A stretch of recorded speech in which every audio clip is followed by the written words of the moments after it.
આપ નિહાળી રહ્યા છો જનતાની જમાવટ આઝાદી સમાચારોની।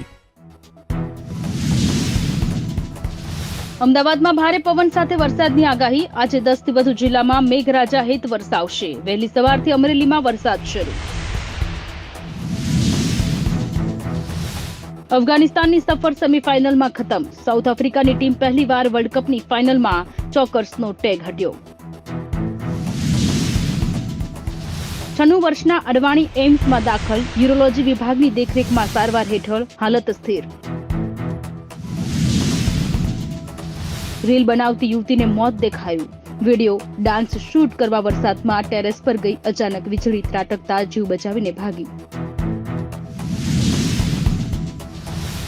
ઇસ્કોન બ્રિજ અકસ્માતની જેગ્યુઆર હાલ ક્યાં છે? મૂળ માલિક ક્રિશ વાડિયાએ અરજીમાં સહી ન કરી હોવાની હાઈકોર્ટમાં અરજી।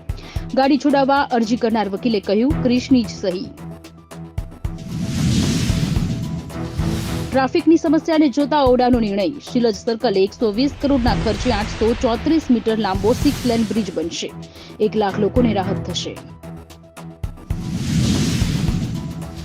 રથયાત્રા રૂટનો એક પણ ખૂણો સુરક્ષામાં બાકી નહીં રહે। ભગવાનની નગરચર્યાને છોડતા તમામ રોડ, ગલી અને એન્ટ્રી એક્ઝિટ પોઈન્ટને પણ સીસીટીવી કેમેરાથી આવરી લેવાયા। લાખો રૂપિયા ફી લેવા છતાં જમવાનું ખરાબ। શિલજની એલન ઇન્સ્ટિટ્યૂટની હોટલની કેન્ટીનમાંથી સડેલા ટામેટાને ચોખામાં જીવાત મળી। એએમસીએ માત્ર દંડ લઈ સંતોષ માન્યો।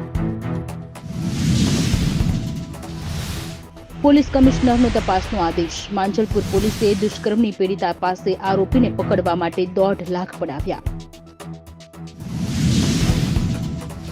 સુરતમાં બાળક ગુમ થવાના મામલે હ્યુમન ટ્રાફિકિંગની શંકા। પોલીસને આરોપીના ઘરેથી અન્ય 3 બાળકો મળ્યા। ડીએનએ ટેસ્ટ કરાવાશે। મહિલાનું પુત્ર પ્રેમની લાલચમાં બાળક ઉઠાવ્યા હોવાનું રટણ।